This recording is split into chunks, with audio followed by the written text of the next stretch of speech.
We are going to start stepping through the new application that we have here for all of our programs here at South Arts.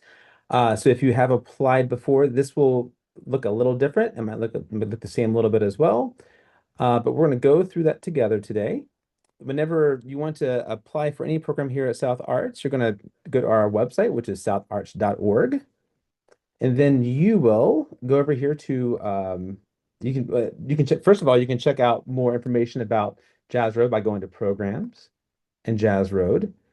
And specifically, we have a link for Jazz Road Tours where it goes through all the guidelines for the program, if you haven't done so already, and all of the important dates and deadlines. And when you scroll down here a little bit further, you can get an in-depth look at like the program priorities, eligibility requirements, budget, all of that fun stuff. But let's say that you've looked through all that already and you are ready to apply. So you can go over here to resources and just hover over resources, then go down to grant portal logins. Click on that. Now we use Salesforce to manage all of our grants here at South Arts. So you want to click on log into Salesforce. And if you have not already created an account, you'll have to do so. So you'll click on login. And whenever you click on sign up for an account, you want to be sure to click on it's going to already the radio dial is already going to be set to organization. You want to make sure that it's set to individual. So if this is not set to individual, you will not see any of our Jazz Road programs because all of our both of our grants are individual artist grants. So this is where you would type in your first and last name and your email, click sign up. At that point, you would get an email from South Arts confirming your new account, and you can log in that way. Excuse me, I've already set up an account though, so I'm going to put in my password and log in. So once you get into the Salesforce platform, you can go to Open Programs here on the top toolbar. Click on that, and you will see FY26 Jazz Road Tours Winter Cycle. If you have not already started one of our applications, you want to go ahead and click on that.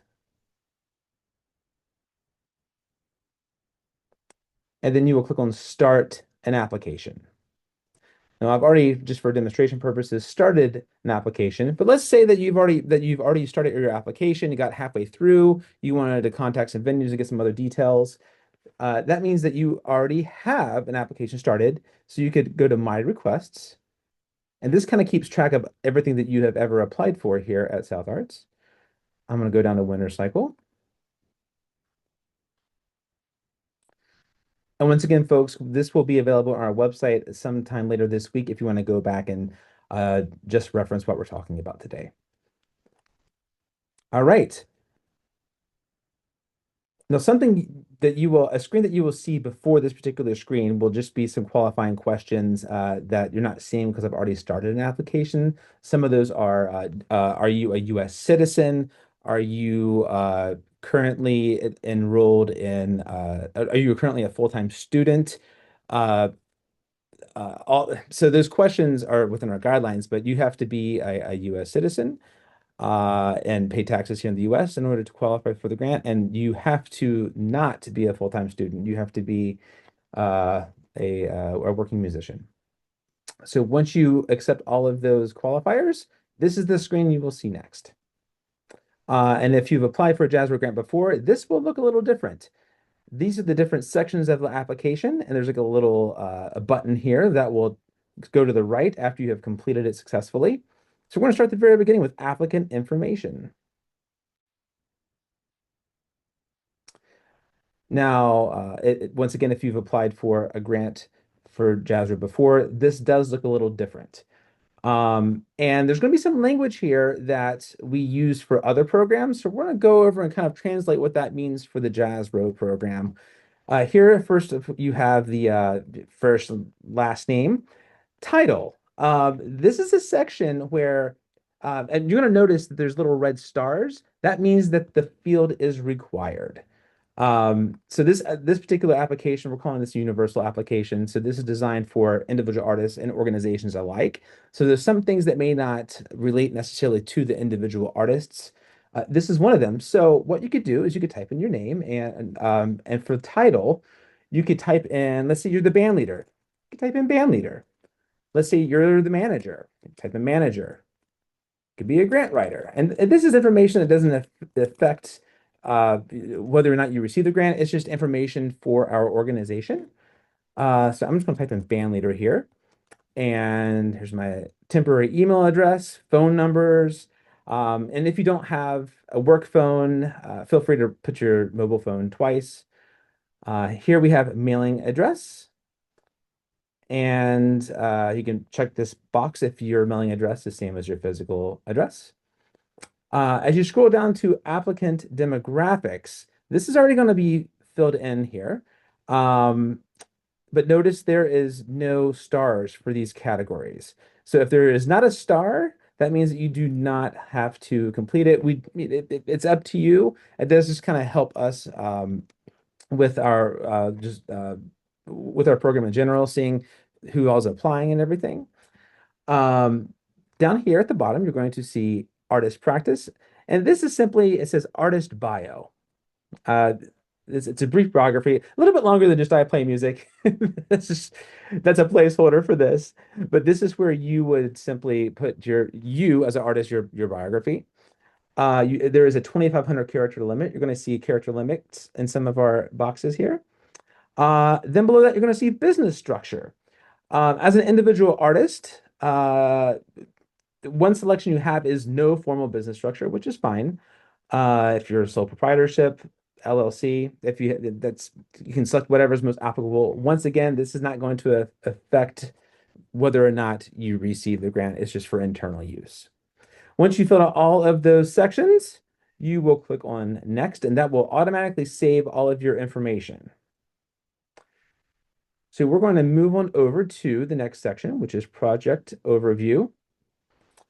Um, in this section, you're going to see stars here. Whenever you log into this particular page, underneath project title, you can leave that. This is going to automatically fill in that particular title for you. You can leave that alone. However, the project description box will be blank. We're going to call it two-person band. That could be like the name of your tour. Now, project discipline, this may be blank on your application. So this is going to be the same classification that was on the previous page, the O2 music, project subdiscipline, O2F music jazz. If that's confusing, once again, that's internal use only, will not affect your application. So start date and end date. These are going to be for the start date is going to be when you leave for your tour. Because sometimes somebody might start with a tour might need to have a day of travel or a couple of days of travel. And then this is going to be the end date of your tour. So it is very important that those dates are accurate.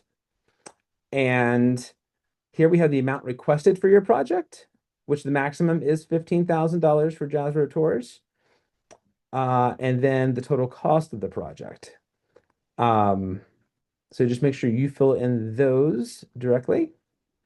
Now, as we move down into the project narrative section, you're going to see this is a note for emerging traditional. This is not Jazz Road program, but that's just a note for another program that uses this shared application.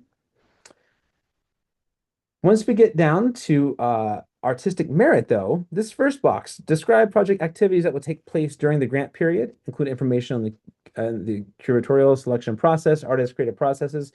So because we use this for more than one program here, in regards to Jazz Road, this is going to be a narrative description of your tour. And this is where you want to include any community events or any other public facing activities that you may be including in your tour. Now, the second box, it states here, provide a timeline of when activities described in the project description will occur. So in this box for Jazz Road, this is going to be your tour routing description. This is going to be your chance to give like a brief narrative of what your tour is going to look like. Now, as we scroll down a little bit further, you'll see impact. This is how you're going to be engaging with communities, what the audience is going to probably look like at these performances.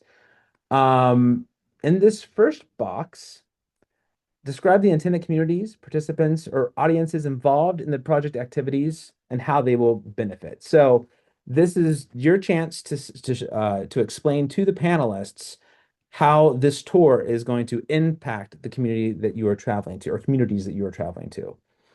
In the second box, it says where applicable, include how you're going to involve and accommodate people with disabilities in the planning, creation, or implementation of the tour. So you can just complete that as you are best able. And when you scroll down a little bit further, says participant demographics. This is going to be just who your best estimate as to the demographics of your audience throughout the tour. There's also the age groups, and it's pretty self-explanatory through there. So we're going to move on to the next section, which is the budget. Now, this is a very new part of this application. And because multiple programs use this budget page here at South Arts, we're going to be changing our own program's budget just slightly. So you're going to notice that there are underneath the expenses category, artist fee expenses. There's going to be a description and an amount.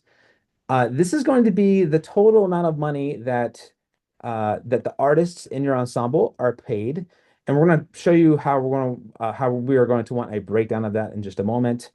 Other cash expenses, this is going to be a total of all the traveling costs, production, if you're including childcare in your project, that's going to be the total cost of all that. And then once you type in these amounts, you're going to see it will total automatically here within Salesforce. Here, in-kind contributions, let's say that you have maybe you received another grant or you have another benefactor who's wanting to help support you in your tour. This is where the total in-kind contribution value is inputted, and that amount may be zero. And in many cases, it is for our applicants, and that's totally fine. Not every tour has multiple benefactors. Great if they do, but we understand that's not always the case. And then underneath the income and revenue, um, in this box here, other revenue or matching funds, this would be any kind of revenue that's already promised by the venues that you're going to be performing at. And that's where all that totals will go.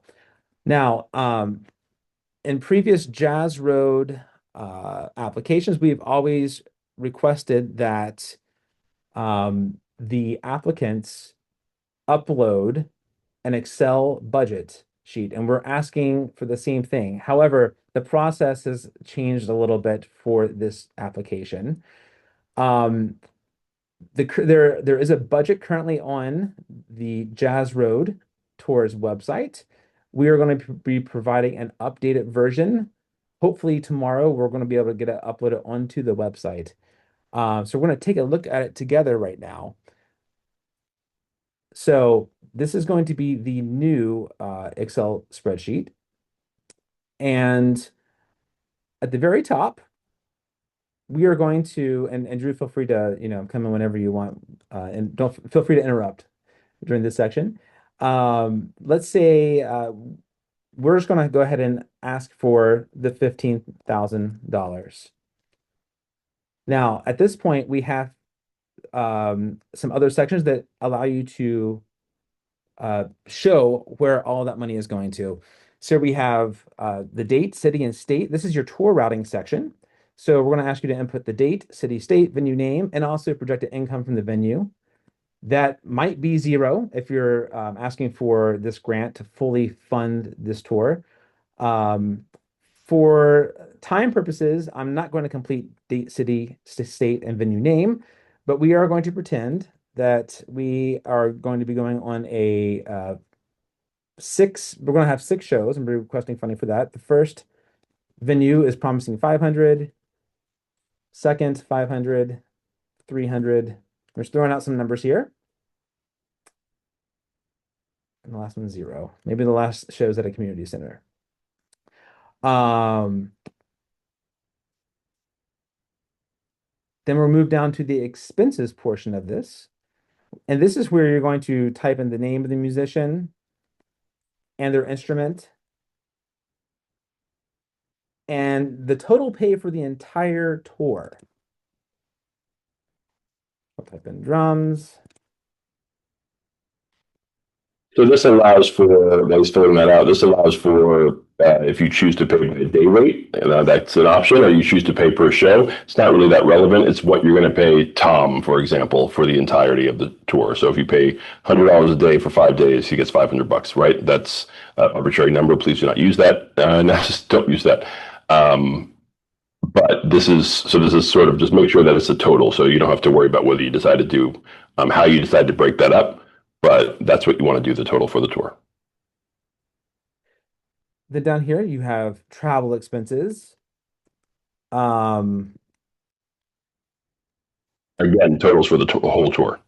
correct. Say van rental,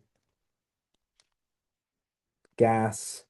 So he's filling out round numbers. Do your best. You know, one of the things panelists have commented on when they see nothing but round numbers, it's usually kind of a red flag that causes them to look really deep at what's going on. And if his round numbers are really the numbers that you come up with, then great. But typically, you know, a van rental will not just be 700. It might be $765.43, right? So you want to just call up and get quotes. You want to find out what the hotel is actually going to cost.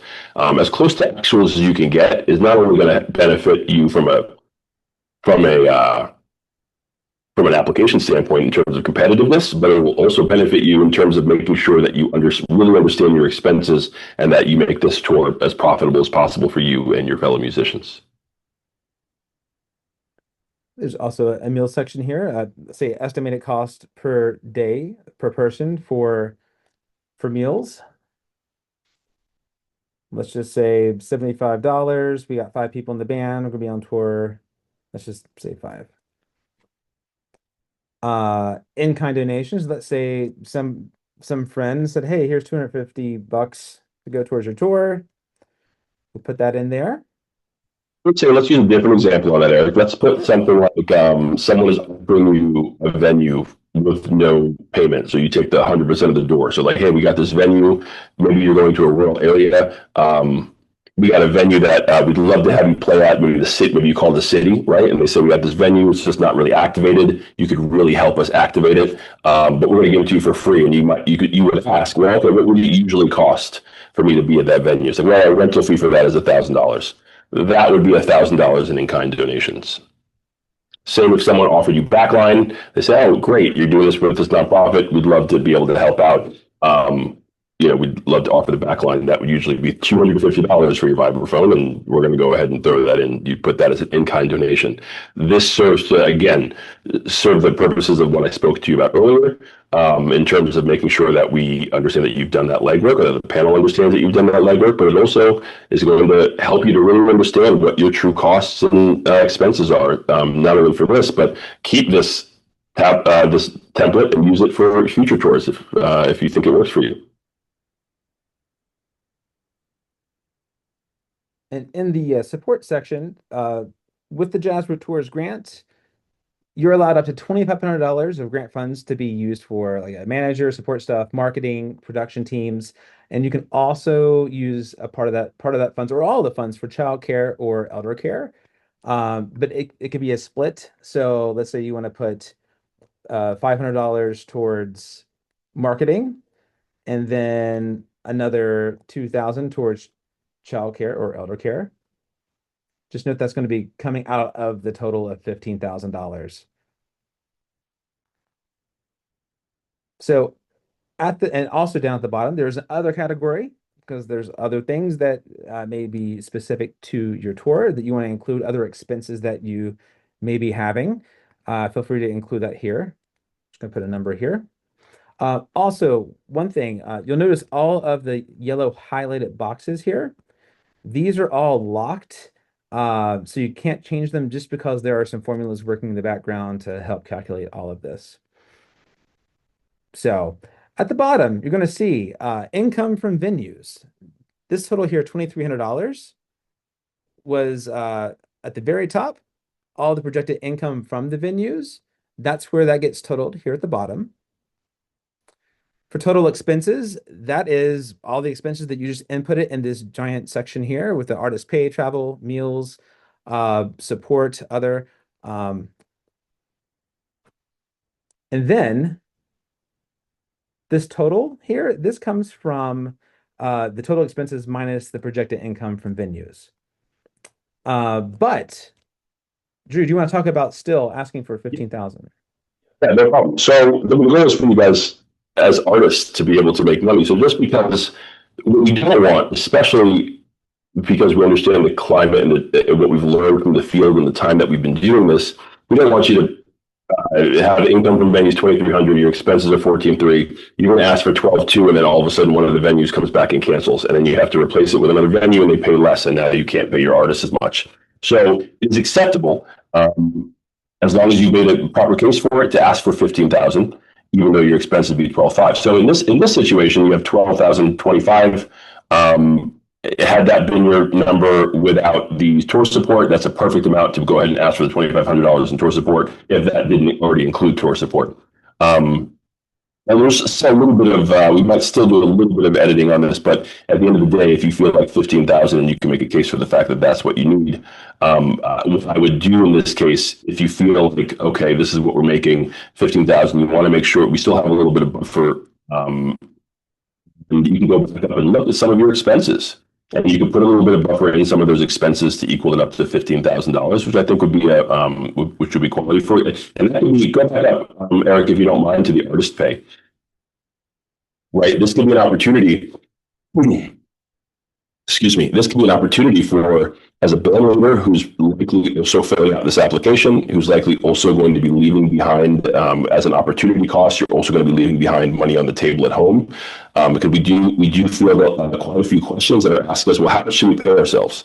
Right, because we're all conditioned as musicians, or musicians are conditioned in this field to have a certain number in mind. And you're like, well, if we go too high, will that make us not as competitive? If we are too low, like, where's that? I can tell you this, like, too low is probably more of a detriment to the competitiveness of your application than going too high, unless it's absolutely outlandish. So what we recommend here is to, especially when it comes down to a band leader or somebody who's filling out this information, or anybody, encourage your band to think about what money they're leaving behind as well. If you're making $1,500 when you're going out on 12th a week, that sounds great until you realize that usually you'd make $2,000 if you stayed home teaching lessons, or teaching lessons and teaching classes, or whatever the other combination of things you might be doing as a working artist, or or you're taking your time off, or you're using your personal time, or your PTO, or your sick days. So when you look at that, you might say, wow, I'm losing $2,000 in what I would be making. I'm only making $1,500 on here.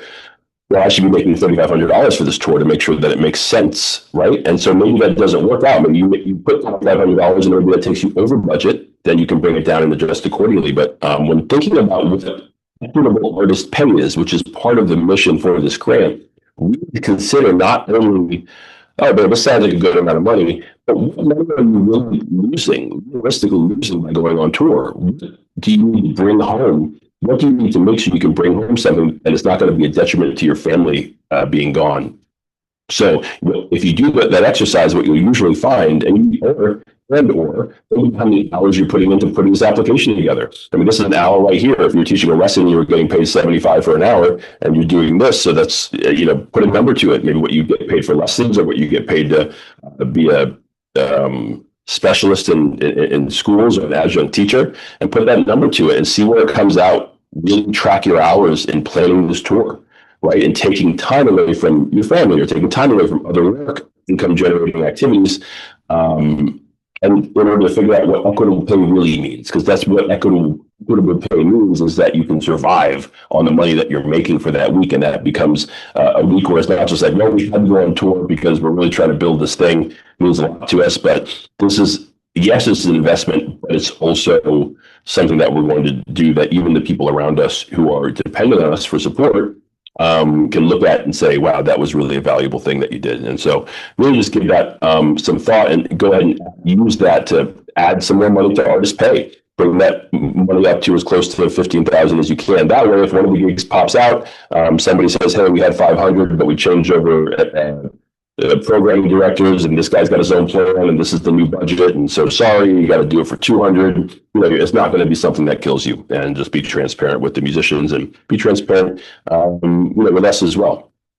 And one thing also, Eric, if I'm going to let you're going to finish and you're going to go into how this applies, but also we would recommend that you do, when you get to the budget section of your application, pause, save, do this. And Eric's going to explain the reason why it's going to be so beneficial and make your life so much easier if you do this before you fill in that budget application on that budget section on your application. Yeah, thanks, Drew. So once you have completed this part of this budget, down at the bottom, you're going to see two tabs. One says detailed information, and the other one says budget totals for Salesforce application. So once you click on that, you're going to see that this particular worksheet totally aligns with this section. Artist fees, other cash expenses. See, artist fees, other cash expenses. This particular number will automatically update. But also keep in mind, you can go back into the previous part of the application where you had to type in the grant request amount on the previous page and make that update as well. So we just wanted to try to make that this particular page a little bit easier for everybody, but also allow the panelists to see a very detailed breakdown of exactly where all the money that you're requesting is going. So now I would recommend this particular spreadsheet will be available on the Jazzroad Tours FAQ page. Once again, hopefully tomorrow. I would recommend that you download that from the website and use a free service such as Google Docs, because one of the new parts of this application is that we cannot accept uploads any longer. So what you'll have to do is, for example, if you're opening up Google Sheets, if you're opening it up in Google Sheets, you'll need to provide a public link, and I'll show you more about that later. And we'll talk more about public links. So we're going to continue on with the application. So take a quick aside just to mention the fact that understand that we are your advocates in this. We are not trying to play gotcha with it. So while we want you to be as detailed as possible in your budget section, we also understand that things happen. And should things come up that change as you're moving forward, we encourage you to call us. We're not looking to be like, well, I guess gotcha, you did that thing. So too bad, so sad, you're now ineligible. Or yeah, you think you won, but we got you, we did this, and you remember it was this, but it looks like it's going to be this, or you didn't fill this out. Our goal is to make sure that you have the best possible chance at being competitive. There's nothing that's secret about this. We try to do everything we can to keep this process as transparent and equitable as possible, to the best of our ability within the tools that we're working with. And we just want to make sure that you're successful. So if you find out that something was a little incorrect or you undershot, if it's still before the deadline, and we'll do everyththing that we can to go ahead and assist you in making sure that you present your best product and whatever is the best representation of you and your art and your tour that's possible, so you can have the best chance of success and highest rate of competitiveness for this process. Yeah, thank you, Drew. All right, this next section is going to say project partners. So this is where you're going to be listing the information for all of the artists in your ensemble. You can start with yourself if you are the band leader. And notice that you can just provide as much information as you can. Notice that there are no red asterisks here, so there are no required fields. But we would like to know as much information about yourself and your bandmates as possible. All of these fields are pretty self-explanatory. Whenever you need a new field, you'll just click on the new section here, and that will it will populate a brand new field for ensembles. You'll see I have several here. Let's see, I created more than I needed. So I'm going to simply click the trash can there, trash can here, and we'll keep making it a little shorter. Also, just as a caveat, again, this is a universal application that's used across all the programs here at South Arts. So this part, I think, creates the most challenge as trying to make sure that, and we're still workshopping it, but trying to make sure that this part can be used for the most amount of programs. So primary contact versus project partners versus collaborator info. These are all band members. Don't concern yourself too much with like, wait, did I, as you scroll down, Eric, if you could scroll down, you'll see project partners, right? So you see primary contact, keep going, collaborator ensemble member, goes down, collaborator demographics. Great. Keep going. And then when you add for new, add a new one, if you could, Eric. So now you have, and then go back up to the top again.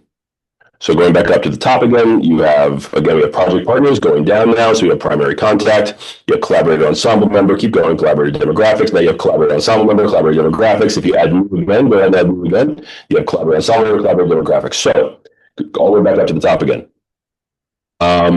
Thank you, Eric. And then so if you put project partners and you put you there for the project partners and you for the primary contact, and keep going down if you're the band leader, that is, or this could be that the primary contact is the grant writer, if that's how you want it, or your agent, or whatever's happening. Now, collaborator ensemble member, these are all your band members, right? So collaborator ensemble member, demographic. You hit new, boom, collaborator ensemble member, demographic, boom, collaborator ensemble member, demographic. These are your band members. If there's something where you're like, how does that fit? Again, all of these are not mandatory to move on. Fill them out to the best of your ability. Drop in their bio and go ahead and move forward. Don't stress it. Again, not trying to play gotcha. Well, he said that the short bio is not short enough, right? Or the birth date is different. The demographic is too many lists or too many. Like, this is not for that purpose. This is a lot for us so that we can see who we're serving and who we're affecting. We used to just have them still as a list of your band members. And so what would happen is we realized that we were getting a lot of people from when we were doing our data collection, let's say, so many people from New York. Turns out those people in New York, some of them just moved there. They're actually from Ohio. Or it turns out, yes, they're from New York, but their band members are all from southern states, right? So we weren't able to gather that data the way we were putting it in before. So this is an effort for us to see, like, okay, yes, we are serving this many awardees, but this is how many people we're affecting. This helps us get refunded so that we can continue to serve the field in the way of which the constituency has come to expect. So that's what that is. That being said, if we're not 100% sure who your guitar player is going to be, for example, find the guitar player that you think would be. Now, when I say that, doesn't mean to say Pat Metheny, because that would be aspirational, right? Unless you really think Pat Metheny is going to go. Big names like that tend to actually cause some pause and a little reach out to say, hey, is this person confirmed? Because that's a different ballgame than saying your ensemble member is, Tom, as Eric likes to use that name, right? So if that's the case, and it's okay if Tom can't make it because his wife went into labor, right? And it's okay, or he gets sick, you have to replace him with Joe, the guitar player. That's fine. That will not disqualify you, even if everything's already closed, even if you've already been awarded. The only thing that would cause some challenges and raise some questions is if the makeup and the composition of the group changed, right?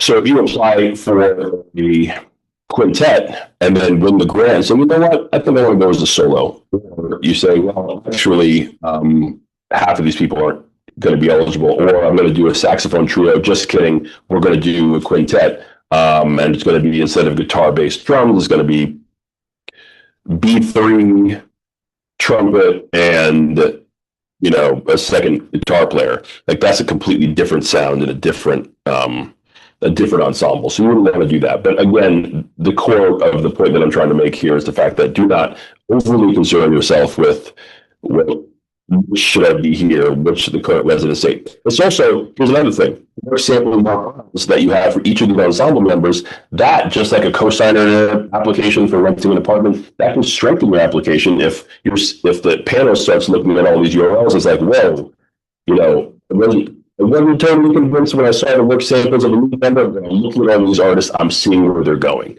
right? And I'm seeing what they're trying to do, and I'm seeing that this level of quality exists. So maybe just these, it might put your work samples in a different light. So the information you provide all around is going to help you as long as that information is honest, authentic, and what you're writing is sincere to the best of your knowledge at the time. And once you have completed all of those fields and list all the ensemble members, you can click on next. It'll save that information. And this is going to be the venues portion of the application, which is very similar to what we had previously. The name, city, state, zip code, the website of the venue, the type of venue it is, and that's where you'll select that. Then capacity, offer amount, if they are offering, if it's like a community center or someplace like that, there may be 0. The type of community served. Pause on that 1 second. One thing that we want to make sure we're avoiding as well, though, is just putting in venues that you haven't really reached out to, and then putting 0 as the offer amount. So, if we see a venue that, and I say we, meaning panelists, if we see a venue that serves food, charging tickets, and in order to get the gig, maybe you say, hey, listen, don't worry about it. Jazz Road will pay for it if we do it. We're just going to put 0. Then it's going to raise eyebrows and likely really, really lower the competitiveness of your application, because that's not the point. Not only are we trying to make sure that as artists that we are understanding what it feels like to tour correctly, to create a budget, to have the tools to be successful, we also want to change the culture in terms of the venues. They need to understand what it really costs to have an artist and have a musician there and pay an equitable wage. Right? They need to, and hopefully slowly we'll be able to move that needle to be able to adjust it. So if you're calling up venues and saying, hey, don't worry about it, Jazz Road will cover it if we get it. If not, we just won't do the tour. Then that really does defeat the purpose. And a bunch of 0s in in the offer category are going to raise a lot of red flags and likely drop you out pretty low drop you out of the race, essentially. And as you keep scrolling, you're going to see even more questions, the contact name for the venue, their email, the contact person's phone number, of course, dates, and you'll see all the other questions about backline, if you're going to be selling merchandise. And this does not apply to you. Like if you don't have merch, that's cool. You'll just select no. There's options for everything. There's also going to be a production contact space if the production contact is different than the manager of the space. Sometimes it happens. Sometimes venues may offer a hotel. So if they do, you can select that accordingly. And also there's ticketing structure. This is a question we get a lot. The options here for the ticketing structure is a cover charge or ticket at fixed prices, pay what you can, free or other. Now we do understand that sometimes there's splits. So if you do select other, ticketing structure description, this is where you can type in how you are working to split out with the venue. And then each venue, you'll have another little button here on the right that says new. And you can keep adding a venue for however many shows you have, up to 6. And once you have completed that for all of the venues, you can click on next.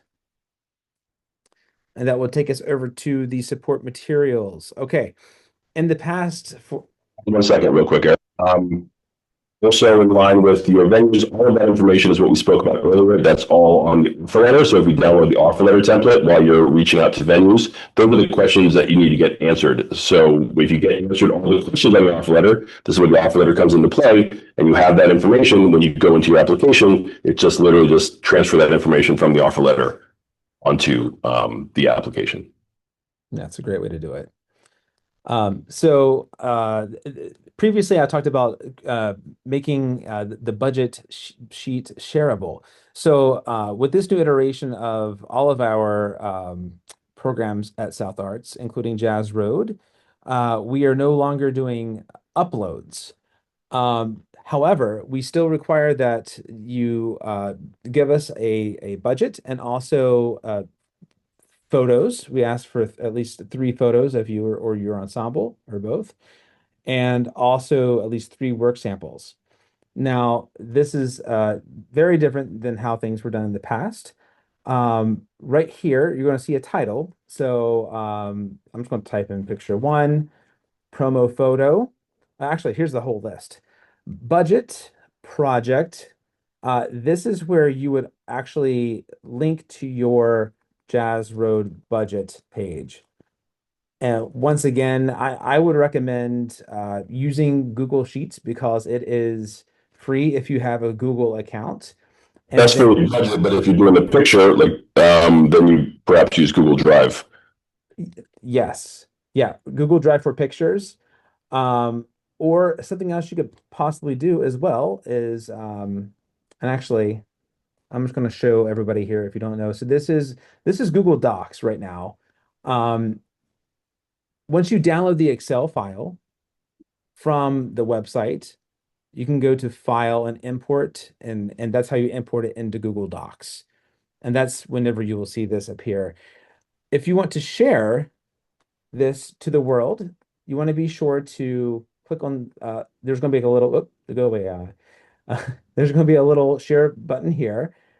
And if you click on that, you're going to see general access, anyone with the link. Whenever you first see any kind of file, it's going to say restricted.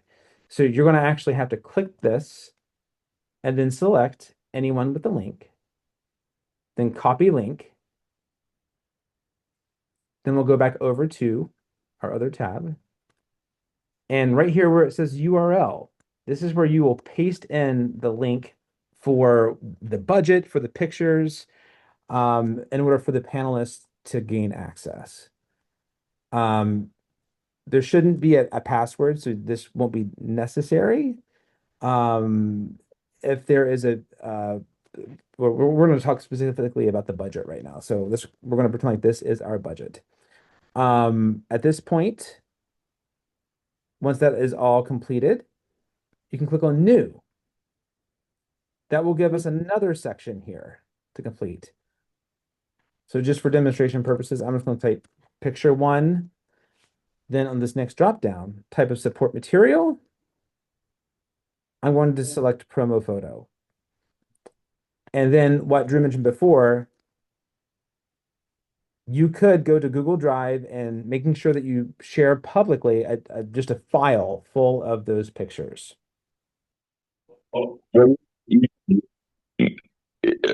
We actually, it's funny you say that because I would have thought they do a single picture each one. I wouldn't do a file worth of pictures. That's fine too. Yeah.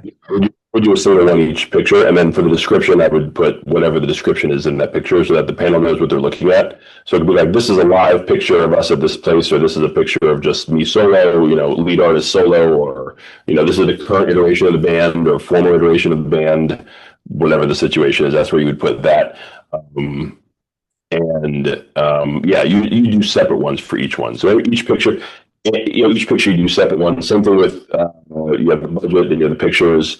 And if possible, the best thing probably to do is to keep it all as, if you do picture 1, picture 2, picture 3, work sample 1, work sample 2, work sample 3, I wouldn't do like picture, budget, work sample, picture, what I mean? That way the panels just has an easy time reading it. However, you will not be held ineligible or disqualified in any way if you just go through whatever you have on hand and they're not in that order. And for the work samples, we ask for three links to YouTube, preferably a live show, or a live performance. The panelists really enjoy seeing the live performances, just so they can see how the interaction is with the audience, between the audience and the performers on stage. Like that, you will go to. Like you ready? Yep. Okay. So I would say they don't all have to be live, but the more live performances you have, it again increases the competitiveness.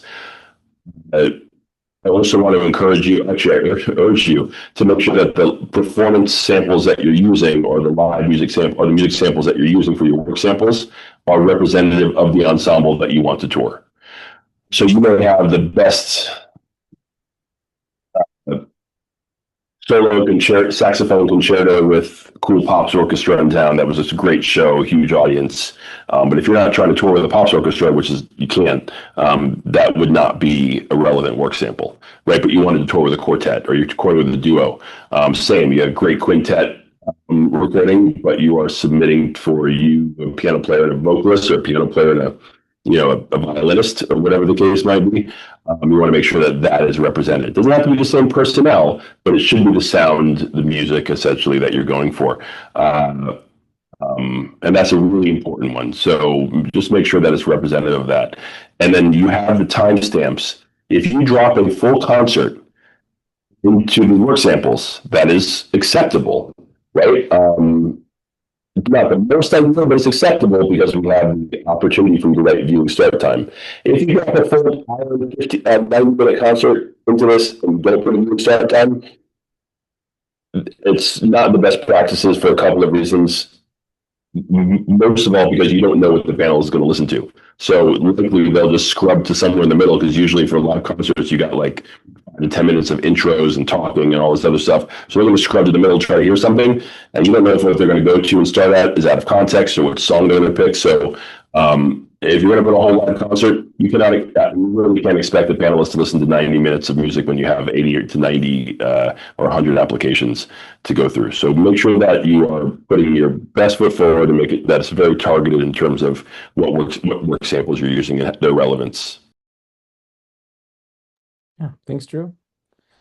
And once you have the budget and the pictures and the 3 work samples inputted into this particular site, click on next. It will save your information. And you will see the little check boxes here and the buttons to the right now. That means that they have been completed. And then the final step would be by checking this box. I certify that you have read the grant terms and conditions and agree in case you get an award and that all the information is true, and that you also understand that this grant is taxable income, and that you're aware of the information that you've submitted might be used for research and other public reporting purposes. Click I agree, and then you click next, and you have submitted your application.